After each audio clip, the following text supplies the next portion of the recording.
पंजाब के बठिंडा, जहां से हमारे साथ इस समय सत्येंद्र चौहान जुड़े हैं। सत्येंद्र, अधिकतर जगहों पर आज के दौर में हम देखते हैं कि आमने सामने की टक्कर रहती है, लेकिन पंजाब एक ऐसा राज्य है जहां पर बहुकोणीय मुकाबला है और सब कुछ पेचीदा लग रहा है, लेकिन लोग उत्साह के साथ निकल रहे हैं, तो यह संकेत भी अच्छा है।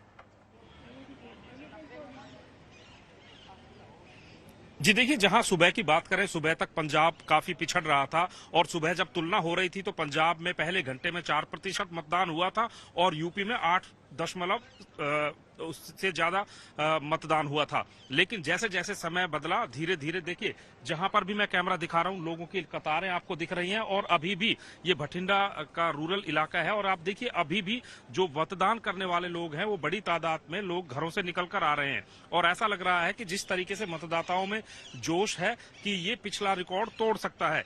3 बजे तक 49.81 यानी कि 50% जो है पार हो चुका है फिलहाल इस वक्त तक, और 4 बजे के जो अब नतीजे आएंगे वो कहीं ना कहीं चुनाव आयोग की प्रशंसा करने के लिए काफी है, क्योंकि चुनाव आयोग ने लोगों को काफी जागरूक किया था। इसके साथ ही अगर राजनीतिक माहौल की बात करें तो श्वेता, पहली बार ऐसा देखने को मिल रहा है होशियारपुर या फिर गुरदासपुर, एक आध जगह को छोड़ दें, छुटपुट घटनाओं के अलावा कहीं पर भी कोई हिंसा नहीं हुई है, कहीं पर भी चुनाव में कहीं तनाव देखने को नहीं मिला है। सब जगह स्मूथली जो है स्नेहपूर्वक जो है पूरा ये चुनाव चल रहा है। हालांकि नेताओं की बात करें तो नेताओं की बयानबाजी जारी है और इस समय भी जहां पर मैं खड़ा हूं, देखिए मैं आपको तस्वीरें दिखाने की कोशिश कर रहा हूं कि यहां पर अभी भी मतदाता लाइन में लगे हुए हैं। तो कुल मिलाकर पंजाब का जो ये मुकाबला है दिलचस्प और रोमांचक है और जब तनाव ना हो, किसी तरह की कोई क्रिया प्रतिक्रिया ना हो, तो उस समय कहीं ना कहीं ऐसा लगता है कि जो नतीजा है वो भी कहीं ना कहीं चौंका सकता है,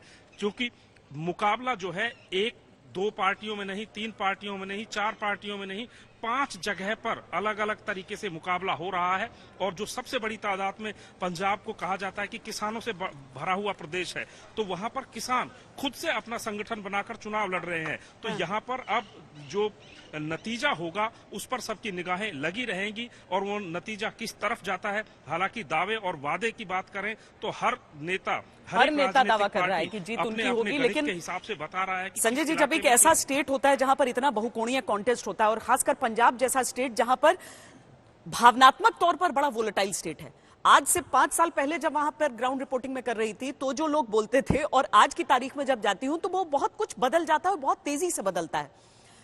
एक आंकड़ों का बाजीगर अगर मैं आपको कहूं तो होने के नाते कितना मुश्किल होता है ऐसे स्टेट में उन आंकड़ों को इकट्ठा करना, बताना कि यहां पर ये होने वाला है। नहीं श्वेता, स्टेट का मामला नहीं है, मामला है नेचर ऑफ कंटेस्ट का। हाँ। इस बात का जिक्र हो रहा है बार बार कि बहुकोणीय मुकाबला है। जितना बहुकोणीय मुकाबला होगा उतना मुश्किल हो जाता है, उतना चैलेंजिंग हो जाता है वोट का आकलन करना, किस पार्टी को कितनी सीटें आएगी इसका आकलन करना। मैं छोटे से उदाहरण के द्वारा बताने की कोशिश करूंगा। अगर एक ही पार्टी चुनाव लड़ रही होती तो सारे के सारे पोलस्टर्स, उनके प्रेडिक्शन एकदम ठीक होते। एक ही पार्टी चुनाव लड़ रही है, जैसे ही 2 हो जाते हैं तो चांसेस 50-50% है चुनाव जीतने का, तो आपकी चैलेंज जो है वो बढ़ जाता है। जितनी पार्टियां, जितना मल्टी कॉर्नर कंटेस्ट होता है उतना मुश्किल होता है। और ऐसे राज्य में जहां 2-3 पार्टी तो दमदार हों और 2-3 छोटी छोटी पार्टियां हों जिनको छोटे छोटे वोट आएंगे, मतलब 2-4-5% वोट आते हैं, ये और भी चैलेंजिंग कर देता है। इससे भी बड़ा चैलेंज पंजाब का एक और है। पिछली बार जो पार्टी नहीं थी, इस बार वो पार्टी मैदान में है। मैं अमरिंदर सिंह का जिक्र कर रहा हूं। अमरिंदर सिंह पिछली बार कांग्रेस में थे, अब वो कांग्रेस छोड़ अपनी नई पार्टी बना लिए हैं, तो उनका आकलन कर पाना और भी मुश्किल होता है। तो सचमुच श्वेता, पंजाब तो एक नाइटमेयर है पोलस्टर्स के लिए।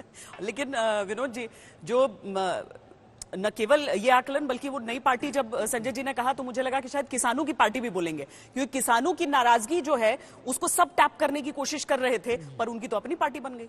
नहीं देखिए, किसानों की पार्टी बनी जरूर है, लेकिन किसानों की पार्टी के साथ समस्या ये है कि किसानों की पार्टी एक तो तुरंत चुनाव के पहले बनी, तो जो एक पॉलिटिकल स्ट्रक्चर होता है किसी भी राजनीतिक दल का वो उसका नहीं है। दूसरी बात यह है कि जब आप आंदोलन करते हैं तो सारे लोग एक साथ हो जाते हैं। अभी मान लीजिए किसी मोहल्ले में अगर किसी बाउंड्री वाल बनवाने को लेकर आंदोलन हो तो पूरा मोहल्ला एकजुट हो जाएगा, लेकिन जैसे वो इशू सॉल्व हो जाएगा तो सबका पॉलिटिकल बिहेवियर बदल जाता है, फिर जिसको जिसको जहां वोट देना होता है। यही किसान आंदोलन के साथ भी है कि किसान आंदोलन के दौरान तो सारे इकट्ठे थे, अब किसानों की जो 35-36 जो जत्थेबंदियां जो पंजाब की यहाँ आई थी, उनमें खाली 2 बड़ी जत्थेबंदियां हैं जो चुनाव में हैं। एक चढ़ूनी जो हरियाणा से हैं और एक दूसरे राजेवाल, और उनके साथ कुछ लोग और हैं। अब जो प्रमुख तमाम बड़ी जत्थेबंदियां जैसे उग्राहा है और दल है, वो चुनाव मैदान में नहीं है। तो कुल मिला के किसानों की पार्टी कोई बहुत प्रभाव नहीं डाल पा रही जो आ रही है। हाँ, कैप्टन अमरिंदर सिंह और भारतीय जनता पार्टी का जो गठबंधन है, वो किसका वोट कितना काट रहा है, ये इसका आकलन अगर संजय जी करें या इनके जैसे जो सेफोलॉजिस्ट हैं वो लोग करें तो कुछ तस्वीर साफ हो सकती है। क्योंकि देखिए, आमतौर पर पंजाब में मैं इसको त्रिकोणीय कहूंगा। एक तरफ आम आदमी पार्टी, कांग्रेस और शिरोमणि अकाली दल और बहुजन समाज पार्टी का गठबंधन, ये 3 फोर्सेस हैं जो सामने आपको मैदान में लड़ती हुई दिखाई पड़ेंगी, जिनके बारे में लोग चर्चा करेंगे। कैप्टन अमरिंदर सिंह और बीजेपी का गठबंधन है, उसके बारे में लोग यही कहते हैं ज्यादातर कि वोट कटवा की भूमिका में ज्यादा है, जो अगर आप पंजाब के लोगों से बात करें। और किसानों की पार्टी का कोई ज्यादा जिक्र करता नहीं है। मैंने बहुत सारे लोगों से बात की, हमारा अखबार भी वहां से है, तो ज्यादातर इन्हीं 3 की बात होती है। मुख्य रूप से तो कांग्रेस और आम आदमी पार्टी की बात होती है, और उसके बाद शिरोमणि अकाली दल, बहुजन समाज पार्टी के गठबंधन की बात होती है। विजय जी, एक लंबा दौर चला है जब देश के अलग अलग प्रदेशों में मिली जुली सरकार, लेकिन आज की तारीख में ऐसा लगता है कि जैसे लोग मन बना लेते हैं, और इस वजह से अब वो मिला जुला वाला दौर निकलता नजर आता है। लेकिन एक स्टेट में अगर इतनी सारे कॉर्नर्स दिख रहे हैं, इतनी सारी पॉइंट्स दिख रहे हैं, तो उसमें गुंजाइश इसकी बन जाती है। बिल्कुल, आप सही संभावनाएं देख रही हैं पंजाब में। मैं भी ऐसा समझता हूं कि एक तो ये समझना कि एक दौर खत्म हो गया। हम 90s के दौर में जब देख रहे थे, 96 में, 7 में, फिर जब लगातार हुआ तो हम सोच रहे थे गठबंधन का दौर चल रहा है और अब एक पार्टी को मेजोरिटी मिलना मुश्किल हो जाएगा। लेकिन उसके बाद 2014 में, 19 में जिस तरह से मेजोरिटी आई और अलग अलग राज्यों में भारतीय जनता पार्टी ने या कांग्रेस ने भी कई जगह पर मेजोरिटी की, तो अभी गठबंधन का दौर खत्म नहीं हुआ। और पंजाब के लिए मैं समझता हूं कि मुझे अब भी संभावना लग रही है कि पोस्ट पोल अलायंसेस निकल कर आए। आज जो भारतीय जनता पार्टी और अमरिंदर साथ हैं, क्या वो अकाली दल के साथ जा सकते हैं, या आम आदमी पार्टी को एक बहुमत नहीं मिलता यदि एक बड़ी पार्टी के तौर पर, तो वो किसका साथ लेगी, या कांग्रेस किसके साथ जा सकती है। तो मुझे अभी पंजाब जो है सबसे ज्यादा हंग असेंबली की तरफ जाता हुआ दिख रहा है, मतलब अनप्रिडिक्टेबल है। और वहां पोस्ट पोल अलायंसेस की संभावनाएं सबसे ज्यादा मुझे दिख रही हैं, और ये संभावनाएं अब उत्तर प्रदेश में भी दिख सकती है। हालांकि उत्तर प्रदेश में तो प्री पोल अलायंसेस बहुत सारे हो गए हैं, तो वो पार्टियां किस तरह से बिहेव करती हैं, लेकिन उत्तर प्रदेश को भी प्री पोल अलायंस के बाद पोस्ट पोल अलायंस पर नहीं आप इनकार कर सकते कि वहां नहीं होगा। इस बार हो सकता है कि वहां पर भी पोस्ट पोल अलायंसेस हों, लेकिन पंजाब मुझे लगता है कि पोस्ट पोल अलायंसेस पे जाएगा। आप समझिए ना कि अकाली दल क्यों अलग हुआ था भारतीय जनता पार्टी से, किसान आंदोलन को लेकर, किसानों के कानून को लेकर और वो सब, तो वो मामला तो खत्म हो गया। तो अब वो यदि जरूरत पड़ेगी, और वो अकाली दल भारतीय जनता पार्टी के सबसे करीब है, अमरिंदर भी अकाली दल में रहे हैं, और वो जो राष्ट्रवाद की विचारधारा है वो सबकी एक साथ विचारधारा है, तो उसको भी किस तरह से काम में लिया जा सकता है। और आम आदमी पार्टी, कांग्रेस तो नहीं जाएंगी साथ में, ऐसा लगता होगा। लेकिन आप याद कीजिए कि जब केजरीवाल जी कोई ना कोई सर्वे कर लेंगे आज शाम तक। केजरीवाल जी तो सबसे उसमें एक बड़ी भूमिका निभा सकते हैं। पोस्ट पोल अलायंस में अगर ऐसी कोई स्थिति बनती है, हाँ, तो अकाली बीजेपी के बीच में अमरिंदर भी ब्रिज का काम करने का, वही मैं कह रहा हूँ कि अमरिंदर कर सकते। और जिसको कहते हैं डील ब्रोकरेज, दिल्ली में शीला दीक्षित के खिलाफ पूरा अभियान चलाने के बाद कांग्रेस के साथ चले गए। समर्थन। बहरहाल राजनीति है, और दिलचस्प तो है कम से कम पंजाब के जो मौजूदा हालात हैं और जिस तरह से वहां पर चुनाव चल रहे हैं। लेकिन अब उत्तर प्रदेश का हम रुख कर लेते हैं, जहां से हमारे 4 संवाददाता हमारे साथ जुड़ रहे हैं। मौसमी सिंह जसवंत नगर से हैं, करहल से अर्पिता आर्या हैं, कानपुर से शुभंकर मिश्रा हैं, और हिमांशु हमारे साथ हैं इस समय फिरोजाबाद से। मौसमी, अलग अलग गठबंधन एक तरफ, लेकिन परिवार का गठबंधन एक तरफ। मुलायम जी की सीट, आज चाचा यहां से हैं, और सबसे बड़ी चीज जो यहां से प्रोजेक्ट होने की कोशिश है वो यही कि हम साथ साथ हैं। बिल्कुल आपने सही कहा श्वेता, और कहीं ना कहीं मुलायम सिंह यादव की सीट थी जो पिछले 5 बार से चाचा के पास है, और यही जो बीच परिवार का गठबंधन है वो यहाँ पे नजर आ रहा है। क्योंकि दिलचस्प बात यह है कि शिवपाल सिंह यादव जो है अपनी पार्टी का विलय नहीं किया। उन्होंने समाजवादी पार्टी में उन्होंने कहा कि हमारी पार्टी रहेगी, पर वो साइकिल के सिंबल पर लड़ रहे हैं चुनाव, और लगातार ये कह रहे हैं कि जो जसवंत नगर की जीत है वो करहल की जीत से पीछे छूटेगी, क्योंकि करहल में प्रचार कर रहे थे भतीजे के लिए आप, और आप चाहते हैं कि करहल की जो विक्ट्री मार्जिन है वो ज्यादा हो। तो ये बताइए कि 2017 से ऐसा क्या बदल गया एकाएक? देखिए, हम दोनों लोग एक हो गए। अभी एक हुए कि नहीं? पार्टी अभी भी हो गए, दिल से एक हो गए। दिल से एक और साइकिल से ही मैं लड़ रहा हूँ। हाँ। और समाजवादी पार्टी से ही लड़ रहा हूँ। पार्टी जरूर हमारी रहेगी, लेकिन हम लड़ रहे साइकिल से और समाजवादी पार्टी से। पर इस बार ऐसा कहा जा रहा है, लगातार भाजपा ये आरोप भी लगा रही है, तमाम युवा कार्यकर्ताओं से बात की कि सिर्फ जो है समाजवादी पार्टी जातिवाद करती है। सैफई परिवार जो है, शिवपाल यादव पर्चा बनाते थे और जिसका नाम लिखते थे उसकी ही भर्तियां होती थी। ऐसा आरोप लगातार, चाहे अमित शाह हो या योगी आदित्यनाथ हो, सैफई परिवार सिर्फ अपना विकास करता है। देखिए, ये भारतीय जनता पार्टी वाले झूठे हैं और झूठ को इतना बोलते हैं, जाने कहाँ से ट्रेनिंग पाते हैं। लेकिन अब की बार इनकी झूठ का भी पर्दाफाश हो जाएगा। ये 2022 में इनका सफाया भी होना है। ऐसे ही इन्होंने पूरे उत्तर प्रदेश की जनता को धोखा भी दिया है। पर ऐसा कहा जाता है कि भाजपा नहीं चाहती कि आपका सफाया हो। चाचा जो है लगातार आपके जो कैंडिडेट है कमजोर हैं। जो करहल में कैंडिडेट है एसपी सिंह बघेल मंत्री को उतार दिया है और जसवंत नगर के कैंडिडेट को आप पता नहीं है भाजपा। देखिए, करहल का भी प्रत्याशी बहुत कमजोर साबित होगा, उसकी जमानत जब्त हो जाएगी और अखिलेश यादव 1 लाख से ज्यादा से जीतेंगे। अब यहाँ भी हम भी लगभग 1 लाख से ऊपर जाएंगे। तो हम दोनों में कंपटीशन है। कंपटीशन चल रहा है। तो आपने तो उनके लिए प्रचार भी किया वहाँ पे। हाँ, और नेताजी ने भी प्रचार किया। तो इसीलिए कहा जा रहा है कि भाई अखिलेश की इस बारी जमीन खिसक रही थी, इसीलिए पूरा परिवार उतर गया प्रचार करने के। यही तो झूठ बोलने माहिर हैं। अब परिवार उतरा तो था शिवपाल जी। नेताजी वहाँ से सांसद, नेताजी भी आ गए। नेताजी सांसद हैं। और उनकी तबीयत नासाज रहती ना। मेरा ये कहना है कि क्या जरूरत है। 4 बार सांसद हैं। नेताजी को अभी भी तुम रोक नहीं पाओगी। अभी चल देंगे, वो लोकसभा में चले जाते हैं। लोकसभा में एक दिन भी गैर हाजिर नहीं होते हैं। भले तबीयत थोड़ा सा ठीक नहीं रहती है तो वो कभी रुकते नहीं हैं। अपनी इच्छा से आए हैं। अपनी इच्छा से आते हैं और वो अपनी जनता को भी नहीं छोड़ते हैं, लोकसभा नहीं छोड़ते हैं। जो जनता ने लोकसभा के लिए तो चुना है, और क्षेत्र भी नहीं छोड़ते हैं नेताजी। अब नेताजी को भी इस तरीके से कहने लगे हैं। अच्छा बताइए, प्रधानमंत्री हैं, इन्हें अपने पद की गरिमा रखना चाहिए। और भी मंत्री हैं, उनको अपने पद की गरिमा, कभी पद की गरिमा रखी है इन लोगों ने, भारतीय जनता पार्टी के लोगों ने कभी पद की गरिमा नहीं रखी है। आप लोग जब आपस में लड़ रहे थे तो अलग। अच्छा, उन्होंने यहाँ पर देखिए गरीबी, बेरोजगारी, भ्रष्टाचार और महंगाई चरम सीमा पर फैला दी और पूरे प्रदेश और देश को बहुत पीछे छोड़ दिया है। न तो विकास कराया है, कितनी जनता परेशान हुई। उधर कोरोना जैसी बीमारी आई, डेंगू जैसी बीमारियां आई। आप ही बताइए। तो बघेल साहब वहाँ पे बोल रहे हैं कि लगातार कई बूथों पे प्रॉब्लम हो रही है, जाके लगातार वो दौरा कर रहे हैं। ये आरोप लगाते हैं वो कि बूथ कैप्चरिंग से जीतते हैं अखिलेश यादव। बूथ कैप्चरिंग से जीतेंगे, वरना जीत नहीं पाएंगे अगर वो ठीक। हम लोगों ने बूथ कैप्चरिंग नहीं, यहाँ भी अब कहोगे, अब पड़ रहे हैं वोट, यहाँ वोट पड़ रहे, यहाँ देखा जा, यहाँ देखिए। मैं आपके कैंपेन में आई थी, आपने कहा था कि जहाँ वोट ज्यादा पड़ेगा वो मेरे दिमाग में फीड हो जाएगा, फिर वहाँ का काम होगा। फिर विकास करेंगे। तो ये डराना नहीं है। नहीं, ये देखा है विकास चल रहा। विकास के लिए देखिए, विकास पे ही जनता वोट देगी।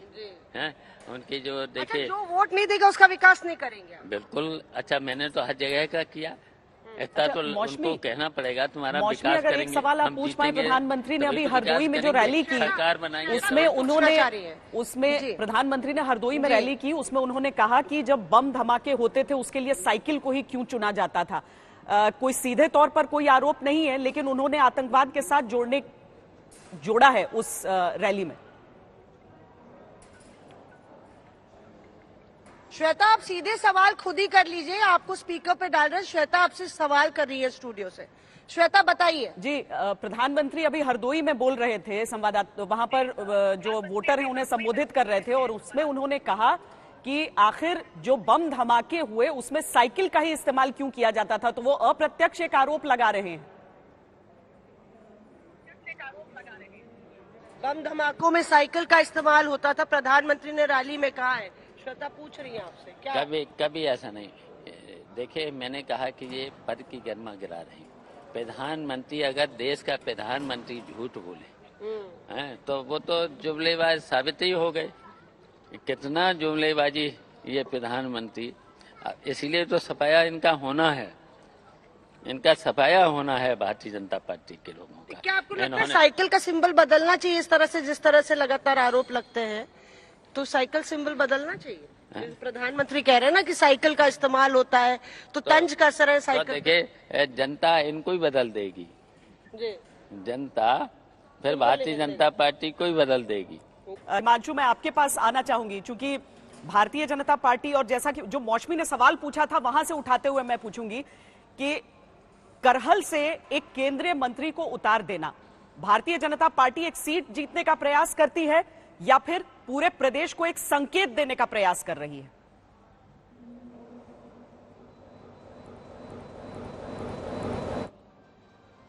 किसी भी तरीके से जो है फ्री हैंड नहीं देना चाहती थी अखिलेश यादव को, और इसीलिए एसपी सिंह बघेल को वहां से उतारा। और एसपी सिंह बघेल जो हैं वो समाजवादी पार्टी के अंदर भी रह चुके हैं और मुलायम सिंह यादव के सिक्योरिटी में रह चुके हैं, और वो बीएसपी में रहे हैं, तो एक तरीके से कहा जा सकता है कि और अब वो बीजेपी में है, तो उनको हर पार्टी के कार्यकर्ता की नब्ज मालूम है।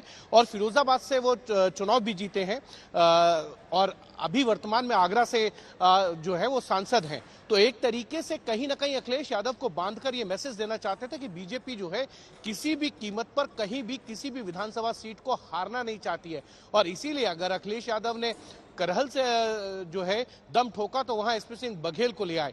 और ये कारण है कि बीजेपी चुनाव को चुनाव की तरीके से लड़ती है। आप देखिए 2014 के बाद से जिस तरीके से बीजेपी के अंदर एक ट्रेमेंडस चेंज आया है, कभी ये नहीं हुआ कि बीजेपी ने किसी चुनाव को हल्के से लिया हो, चाहे वो म्युनिसिपल कॉर्पोरेशन का हो, विधानसभा का हो या सांसद का हो। यहां तक कि मैं आपको बताऊं, आप याद कीजिए अब से 1 साल पहले ग्रेटर हैदराबाद की जो म्युनिसिपल कॉर्पोरेशन है उसका चुनाव था, वहां खुद भूपेंद्र यादव गए थे, वहां पर गृह मंत्री अमित शाह वहां कैंपेन करने गए थे। तो एक तरीके से हर चुनाव को बीजेपी बहुत सीरियसली लेती है। प्रधानमंत्री नरेंद्र मोदी ताबड़तोड़ रैलियां आज कर रहे हैं। हरदोई के बाद उन्होंने उन्नाव में भी रैली की है और समाजवादी पार्टी पर जमकर हमला बोला है। पीएम मोदी ने कहा कि यूपी को बीजेपी ने अंधेर गर्दी से बाहर निकाला है। पीएम ने परिवारवाद को लेकर भी समाजवादी पार्टी पर हमला बोला।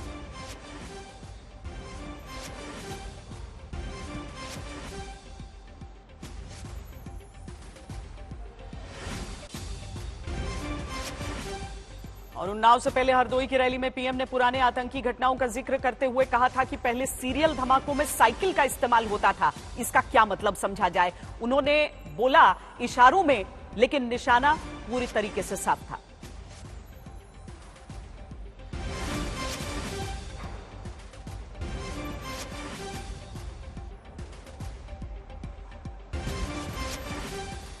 क्योंकि कुछ राजनीतिक दल ऐसे ही आतंकवादियों के प्रति मेहरबान रहे हैं। ये राजनीतिक दल वोट बैंक के स्वार्थ में आतंकवाद को लेकर नरमी बरतते रहे हैं। ये देश की सुरक्षा के लिए बहुत खतरे की बात है। इसलिए हर देशवासी को इसके बारे में जानना जरूर चाहिए। साइकिल पे बम रखे हुए थे और जहां लोग सब्जी वगैरह खरीदने के लिए आते हैं वहीं साइकिल पार्क करके चले गए थे, और एक समय चारों तरफ ये साइकिलों पर रखे हुए बम धमाके फूटे। मैं हैरान हूं, ये साइकिल को उन्होंने क्यों पसंद किया। हमें ऐसे लोगों से, ऐसे राजनीतिक दलों से हमेशा सतर्क रहना है। समाजवादी पार्टी और कांग्रेस के नेताओं का रवैया और भी खतरनाक रहा है। ये लोग ओसामा जैसे आतंकवादी को जी कहकर बुलाते हैं, ये लोग बाटला हाउस एनकाउंटर में आतंकवादियों के सफाए पर आंसू बहाते हैं। तो भारतीय जनता पार्टी के दो स्ट्रांग पॉइंट हैं जिस पर प्रधानमंत्री का सीधी सीधी बात है कि लोग उन चीजों को समझें। अव्वल तो ये कि केंद्रीय तौर पर अगर देखें तो नेशनल सिक्योरिटी, और अगर राज्य के तौर पर देखें तो कानून व्यवस्था। ये स्ट्रांग पॉइंट्स का जिक्र इसीलिए हो रहा है क्योंकि बहुत सारी ऐसे वीक पॉइंट्स हैं, वीक एरियाज हैं जिनके बारे में लोग ध्यान न दें, या फिर अगर वो हैं तो उससे बीजेपी उबरे। अब कानपुर हम आपको लेकर चलते हैं जहां से शुभांकर हमारे साथ हैं। कानपुर एक ऐसा क्षेत्र है शुभांकर जहां से बिकरू कांड हुआ था, और बिकरू कांड के बाद एक आवाज ये उठी थी कि क्या ब्राह्मण नाराज हो गए हैं बीजेपी से, वो जिन्होंने पिछले चुनावों में 82% की संख्या में उन्हें वोट दे दिया था। अब बहुत सारी चीजें ऐसी हो जाती है, लेकिन आप शहरी इलाके में भी खड़े हैं तो इस समय ये भी हम समझना चाहेंगे क्योंकि कानपुर में बहुत सारी ऐसी चीजें हैं जो छोटे छोटे तौर पर शुरू हुई, चाहे हम मेट्रो का काम देख लें या फिर ट्रैफिक डीकंजेशन, ट्रैफिक किसी तरीके से वहां सुचारू रहे, जो कि एक बहुत बड़ी समस्या हो जाती है। गंगा जी की सफाई हो जाती है, टैनरीज का मुद्दा हो जाता है। लोग इन सभी मुद्दों को ले रहे हैं या फिर एक शहरी इलाका होने के नाते जो एक तरह से एक भावनात्मक भी कई सारी चीजें सामने आ जाती हैं, वो भी आपको सुनाई दे रही हैं।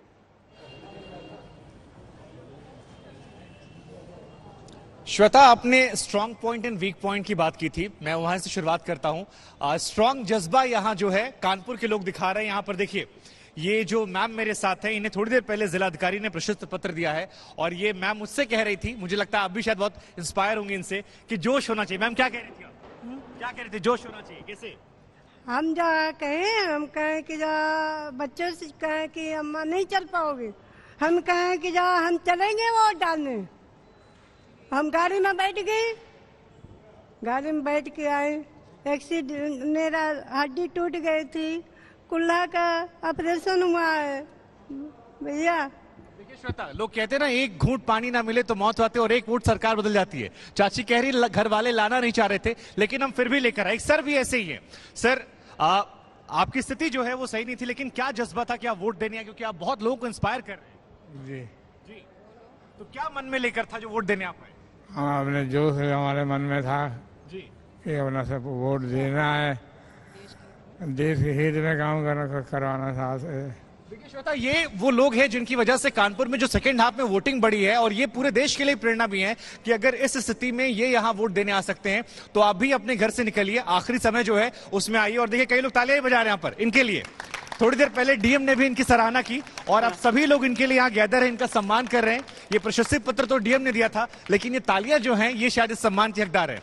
और बाकी रही बात मसलों की, तो जिन मसलों का जिक्र आपने किया, चाहे वो बिकरू कांड की बात की जाए या बाकी कई और मसले थे, कई मसले ऐसे रहे जो सुर्खियों में ज्यादा रहे, लेकिन जब आप ग्राउंड पे लोगों से बात करते हैं तो वही पुरानी धारणा कानपुर में कम से कम महसूस होती नजर आ रही है, वही पुराना मेल मिलाप जो है। और यहां पर भी अगर लोगों से आप बात करेंगे तो उनकी वही बातें ऑफ द रिकॉर्ड निकलकर सामने आ रही है। व्यक्तिगत लगाव है, जिस सीट पर हम फिलहाल मौजूद हैं, सतीश महाना को लेकर उनका एक जुड़ाव है जो बार बार अक्सर लोग जाहिर कर रहे हैं। हालांकि वोटिंग परसेंटेज जो है वो ज्यादा बढ़ रहा है, और इस वजह से ये परसेंटेज का झुकाव किसकी तरफ है, ये पक्ष में है या विपक्ष में है, क्योंकि दावे दोनों तरफ से हैं, तो ये दिलचस्प है। लेकिन मुझे लगा श्वेता, ये जो है ये बड़ा दिलचस्प है। देखिए, ये थोड़ी देर पहले डीएम ने इनको दिया था, और मैडम को हमने खास आपके लिए रोक रखा था क्योंकि ये आपकी प्रशंसक भी हैं, इन्होंने कहा हम आपको देखते भी हैं, और मुझे लगा कि इससे पूरे देश को हम इंस्पायर कर सकते हैं। चलिए, नहीं, अच्छी बात है। और कानपुर जैसी जगह में भी लोगों को देखना चाहिए। देखिए, ये कोई ऐसा बड़ा केंद्र है, वहां पुराना मैनचेस्टर ऑफ द ईस्ट कहा जाता है कानपुर को। अब लोगों को तो वहां पर बढ़ चढ़कर वोट देने आना चाहिए, ताकि लोग देखें कि देखो कानपुर में कितने लोग शहर में आकर वोट देकर गए हैं। अभी भी थोड़ा सा समय बाकी है, वोटिंग परसेंटेज आप कानपुर की बढ़ाइए। फिरोजाबाद से हमारे साथ हिमांशु मिश्रा इस समय हैं। हिमांशु, प्रधानमंत्री जो अगले दौर की वोटिंग के लिए जो रैलियां कर रहे हैं, उससे नैरेटिव पूरे दूसरी तरफ अब जाने लगा है। पूरे तौर पर भारतीय जनता पार्टी के तमाम नेता जो हैं अब कानून व्यवस्था, राष्ट्रीय सुरक्षा, आतंकवाद, ऐसे मुद्दों को लेकर सामने आ रहे हैं। और आज के दौर का मतदान सीधा निशाने पर है, जहां पर स्ट्रॉन्ग होल्ड्स समाजवादी पार्टी के दिख रहे हैं, या फिर समूचे चुनावों की नैरेटिव को अब धीरे धीरे एक दिशा देने की कोशिश है। देखिए श्वेता, मैं आपको दो चीज बता देता हूं। पंजाब के चुनाव से कुछ दिन पहले कुमार विश्वास ने जिस तरीके का बयान अरविंद केजरीवाल को लेकर दिया, उसके बाद प्रधानमंत्री नरेंद्र मोदी ने सीधा निशाना जो है अरविंद केजरीवाल पे लगाया था और उनको खालिस्तानी समर्थक से लेकर आतंकी समर्थक तक कहा।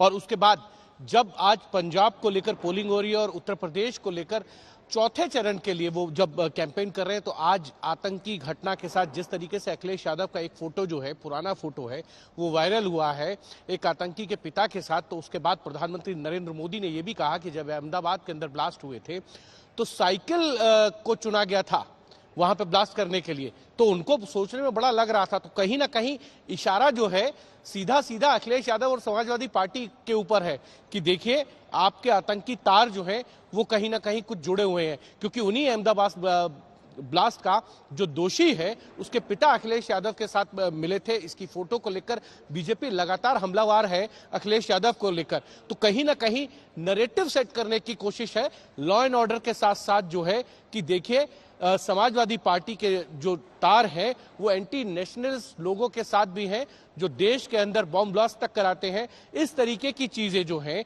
वो बीजेपी की तरफ से लगातार कही जा रही थी और आज प्रधानमंत्री नरेंद्र मोदी ने भी जो है इशारों के अंदर जो है अखिलेश यादव और समाजवादी पार्टी के ऊपर जो है कहीं ना कहीं सवाल खड़े कर दिए हैं। और अब देखना यह है कि अखिलेश यादव जो है वो इसका किस तरीके से जवाब देते हैं। उन्होंने अनुराग ठाकुर का तो जवाब दिया था, लेकिन अब देखना यह है जब वो क्या बोलेंगे प्रधानमंत्री नरेंद्र मोदी के इन इशारों के ऊपर जो हमले किए गए हैं उनके ऊपर और उनकी पार्टी के ऊपर, उसको लेकर। लेकिन इतना जरूर है कि जैसे जैसे चुनाव आता जाएगा ये चुनावी जंग में जुबानी जंग जो है वो ज्यादा तेज होती जाएगी और कहीं ना कहीं जो मूल मुद्दे हैं वो पीछे छूट जाएंगे। जातीय समीकरण और जुबानी जंग के अंदर जो आरोप प्रत्यारोप है वो चुनावी मुद्दे बनकर उभर जाएंगे। श्वेता, वाकई, और वैसे भी चुनाव आयोग की तरफ से एक सेट गाइडलाइंस रहती हैं, लेकिन अगर अलग अलग चरण में मतदान होता है संजय जी, तो उसमें कॉम्प्लिकेट भी हो जाती हैं वो गाइडलाइंस, क्योंकि टेलीवाइज्ड एड्रेस होता है, सारे लोग देख रहे होते हैं और जिस दौर में मतदान चल रहा है वहां के लोग भी उसे देख रहे होते हैं। बहरहाल हम अगर सिर्फ इस वोटिंग परसेंटेज को देख लें कि 3 बजे दोपहर तक अगर 50% को पार कर चुका है वोटिंग परसेंट, तो ये एक स्वस्थ फिगर की तरफ हम बढ़ रहे हैं। बिल्कुल बिल्कुल श्वेता जी, देखिए 3 बजे तक अगर 50% मतदान हो गया तो ये देखिए 6 बजे तक मतदान होना है, 3 घंटे और बाकी हैं। और अगर इसको एवरेज भी हम देखें जब सुबह 7 बजे दर्शकों को ये बता दें 3 घंटे यानी 3 बजे तक का डेटा है, तो 3 + 3 6 हो जाता है। हाँ। अभी से तो अब तो मुश्किल से केवल सवा घंटा है। हाँ, मतदान में सवा घंटा बचा है, लेकिन हम उस समय के प्रतिशत की बात कर रहे हैं जब ये लास्ट अपडेट किया गया जो 3 बजे था। तो मैं ये कह रहा हूँ 3 बजे के बाद भी 3 घंटे और बाकी थे, तो निश्चित रूप से पिछले बार का जो मतदान प्रतिशत रहा इन इलाकों में, जिन इलाकों में आज वोट पड़ रहे हैं, 2017 का अगर हम देखें तो तकरीबन यहाँ 60-61% मतदान हुए थे। तो उसके हिसाब से मुझे लगता है कि निश्चित रूप से ये इस बार का मतदान प्रतिशत इन 59 विधानसभा क्षेत्रों में पार करेगा 2017 के चुनाव। जी, करहल से अर्पिता भी हमारे साथ जुड़ गई हैं। अर्पिता, केवल गढ़ बोलना किसी इलाके को या फिर ये देखना कि उस इलाके में वाकई काम कितना हुआ है। सैफई से 5 किलोमीटर की दूरी पर स्थित करहल, जहां पर सड़क को अगर हम देख लें तो हर सड़क आपको दुरुस्त नजर आती है। उस हाईवे का हिस्सा गुजरता है, यहां से आगरा से लखनऊ जो होकर जाता है। अगर सैफई महोत्सव होता था तो उसका वीवीआईपी गेस्ट हाउस करहल में ही स्थित था। यानी करहल ने भी अपना फेयर शेयर देखा है और इसीलिए आज जब वहां पर भारतीय जनता पार्टी ने एक केंद्रीय मंत्री को उतारा है तो उसे भी बड़ी मुश्किल से और चुनौतीपूर्ण टक्कर देनी पड़ रही है।